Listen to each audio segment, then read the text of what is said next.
No vamos a dejar de hablar del control de precios y de las consecuencias que está teniendo, tanto en el debate político, en el debate mediático, en el debate social, porque una de las entidades que se pronunció en este sentido fue la Confederación Argentina de la Mediana Empresa, más conocida como CAME, porque consideró que la decisión del gobierno de implementar el congelamiento de precios en más de 1.400 productos, 1.485 nos decía exactamente hoy Héctor Galeano.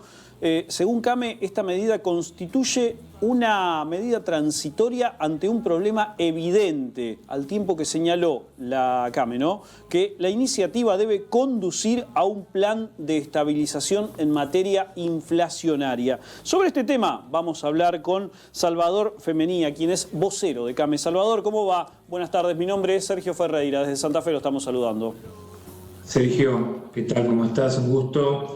Saludo a toda la gente de Santa Fe. ¿Cómo va? Bueno, CAME se pronunció en este sentido, apunta directamente a un problema que es más estructural y que hace años venimos sufriendo quienes de alguna forma vamos a distintos comercios y tenemos que comprar diariamente elementos de primera necesidad o no, pero la inflación siempre está. A eso apunta CAME, por lo que estamos viendo. Sí, a ver, sobre todo porque nosotros no somos formadores de precios. Las pymes en ningún caso somos formadores de precios y realmente el tema inflacionario nos afecta directamente. Tenemos problemas de rentabilidad y con inflación este tema se agrava. Por eso decimos que deberemos tomar esto como una medida transitoria que esperamos, no sé, que tenga el éxito buscado, pero sí tenemos que tener la seguridad y pensamos que mientras tanto el gobierno lo puede hacer. La salida, ¿cómo va a ser la salida? Que se instrumente para que esto no sea tan traumático y que después del 8 de enero haya un plan realmente de estabilización, perdón, contemplando las variables que realmente contribuyen a que haya el escenario inflacionario que tenemos. Salvador, hay enorme cantidad de teorías sobre la inflación, la mayoría da un diagnóstico en el país sobre por qué se produce la inflación, algunas coinciden, otras no, pero todos los sectores que tienen que ver con lo comercial, con lo político, de alguna forma tienen algún fundamento de por qué se produce la inflación. ¿Por qué cree que es tan difícil, por qué desde CAME creen que es tan difícil dominar la inflación en el país? Yo creo que hacen falta políticas muy de fondo, hay un tema estructural con la inflación y creo que tiene que haber un acuerdo político de todos los partidos como para encarar un tema como este. Yo creo que atacar la inflación significa establecer políticas de mediano y largo plazo que eliminen las cuestiones estructurales de por qué se produce la inflación. Vamos a hablar de emisión. Si hablamos de emisión, estamos hablando de gasto público. Si estamos hablando de gasto público, estamos hablando de mayor presión fiscal, que de alguna forma u otra eso termina yendo a precio. Y cierta concentración, donde hay concentración de oferta de grandes cadenas, y bueno, tenemos un plus de precios, evidentemente. Si no se atacan estas cuestiones, que aparte tienen que ver como consecuencia con la productividad. Si no tenés buena productividad, tampoco tenés mayor oferta. Si no tenés mayor oferta, hay también una tendencia estructural a la inflación. Sin ser economista, más o menos esta es la problemática, ¿no es cierto? ¿Quiénes son los formadores de precios en esta coyuntura actual de la Argentina? Porque calculo que también eso tiene que ver con distintas etapas, pero los formadores de precios, por ahí, nombres más, nombres menos, generalmente tienen que ver con grandes firmas o con rubros que de alguna forma tienen que ver con grandes aglomerados. Por ejemplo, se me ocurre, y esto a título personal lo digo, pero Molinos Río de la Plata es un formador de precios. Las grandes cadenas de supermercados son formadores de precios. Le pregunto esto respecto de lo que usted decía recién. Las pequeñas y medianas empresas no son formadoras. No somos formadores de precios. En todo caso, sufrimos las consecuencias. Esto también nos puede pegar a nosotros indirectamente, el tema del congelamiento, porque por ahí yo creo que las grandes superficies son formadoras hasta por ahí nomás de precios. Hay grandes empresas productoras de alimentos que son realmente formadores de precios, Pero bueno, la gran superficie, el gran hipermercado, tiene una previsión o una pretensión de margen que nosotros no lo tenemos. Nosotros nos tenemos que adecuar a lo que podemos. En cambio, los márgenes, sí, en el momento que se fija determinado margen, hay una cuestión de formar precio. Así que yo creo que es una cadena previa a los grandes supermercados, aunque ellos contribuyen un poquito más con el manejo, sobre todo por la cantidad de productos que manejan, ¿no? Salvador. Hay cierto mecanismo de subsidiar un precio con otro, ¿no? ¿Cómo le va, Salvador? Juan Citroni es mi nombre. Hoy recién charlábamos con otro de mis compañeros, con Héctor, acerca de las bebidas incluidas en esta lista. Pero más allá de eso, nos preguntamos cómo puede afectar, teniendo en cuenta esto que usted decía, ¿no? La pyme generalmente o el pequeño comercio no es el formador de precios.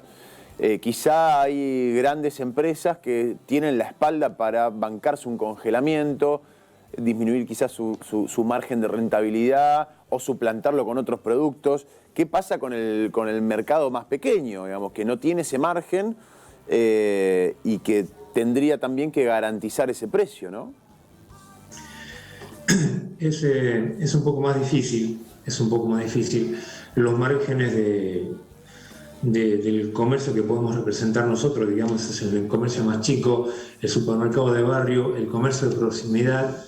Realmente recibimos una lista de precios, recibimos el precio del proveedor y tenemos un pequeño margen ahí que hace nuestra rentabilidad, que es muy exigua.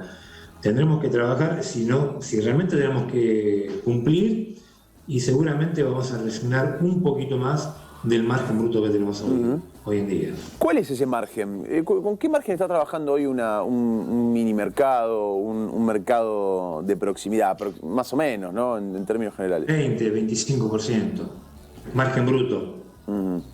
20-25%. Que eso está muy lejos de ser utilidad, ¿no? Margen bruto. Hay que pagar ingresos brutos, hay que pagar factura, hay que pagar sueldos. ¿Y qué margen de ganancia está teniendo hoy? Y mira, es muy heterogéneo porque depende de un montón de factores, pero te digo que no llega a un 10%. ¿No llega al 10%? No llega a un 10%. ¿Ese porcentaje se mantiene más o menos equilibrado con el correr de los años? ¿O si nos vamos a 4, 5, 6 años atrás, era un margen superior? Y teníamos un poquito más. Cuando vos tenés un aumento no siendo formador de precio, algo que te impacta en tu margen, como vos no podés competir al nivel de otro sector, lo que vas a hacer haciendo es achicando margen, va restando del margen. Es el fenómeno que se produce. ¿Y qué pasa con los intermediarios? Por ejemplo, con la cadena de distribución. Claro. ¿Qué margen están manejando? Porque según lo que dicen ellos, su margen es mucho más pequeño. Sí, pero eso tiene una escala que el chiquito no tiene. ¿Cómo? O sea, una escala... Escala. Hay un problema de escala, de volumen. Claro. Ellos pueden tener un margen más pequeño, pero un volumen muy grande. Claro, manejan Nosotros mucho tenemos volumen. margen pequeño y volumen chico. Claro. O sea, al manejar mucho más volumen, básicamente... Ese porcentaje que tienen de margen, en términos nominales, es muy alto. Salvador, ¿está bien el número de 1.485 productos para este congelamiento? Desde la visión que pretende el gobierno, desde el objetivo que tiene, y sí, porque ha puesto todo lo que se puede consumir el ciudadano común y está incluyendo el consumo de las fiestas también. De esa lógica, podemos decir que sí. En otros países de Latinoamérica, si quiere, para no ir tan lejos, o otros países de la región, ¿existen estas instancias entre gobierno, empresariado, entidades? ¿A qué te referís? ¿Acuerdos? A los acuerdos o congelamientos o desacuerdos, como se le dice irónicamente, debido a que algunas firmas no han accedido. A ver, yo creo, sin conocer tan a fondo geográficamente, pero digamos, las grandes firmas que están en Argentina, que son en su mayoría multinacionales, salvo algunas excepciones que son nacionales, están en todos los países de Latinoamérica. Está en Chile, está en Uruguay, está en Brasil. Lo que pasa es que estos países en este momento no tienen fenómenos inflacionarios. Claro. Entonces no se recurre a estas herramientas. Hoy nosotros tenemos un proceso inflacionario muy diferenciado de lo que es el resto de la mayoría de los países de América Latina, o por lo menos de Sudamérica. Entonces, no está el problema, no está la herramienta. Tal cual. Salvador, le agradecemos muchísimo su tiempo y seguramente en algún otro momento lo volveremos a consultar para saber cómo marcha este acuerdo que ojalá llegue a buen puerto hasta el 7 de enero. Estemos de acuerdo o no estemos de acuerdo, le tenemos que desear un poquito de éxito, ¿no? Así que ojalá que lo tenga. Ojalá que sí. Salvador, muchísimas gracias. Después del llamado. Por favor, gracias a usted.